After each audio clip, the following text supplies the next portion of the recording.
How much snow is too much for your commercial roof? When winter storms hit, snow doesn't just pile up on the ground, it piles up on your roof. And for commercial facilities, that extra weight can create serious risks. From leaks and blocked drains to structural damage and costly business interruptions. 1 foot of wet snow can weigh several times more than a foot of fresh powder. That's why experienced facility teams focus on snow load, not just snow depth. Snow often accumulates unevenly around rooftop equipment, parapet walls, and drains, creating concentrated loads in specific areas of the roof, especially dangerous for flat or low-slope roof systems.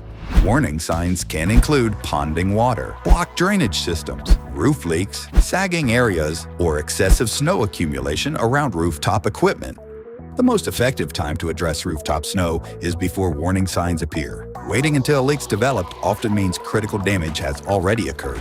Many facility managers worry about cost and operational disruption, but professional snow removal is designed to minimize impact on your business by requiring fall protection and roof load awareness.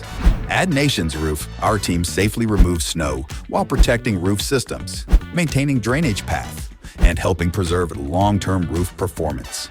Nations Roof is always one phone call away. Nations Roof. National coverage, local service, trusted results.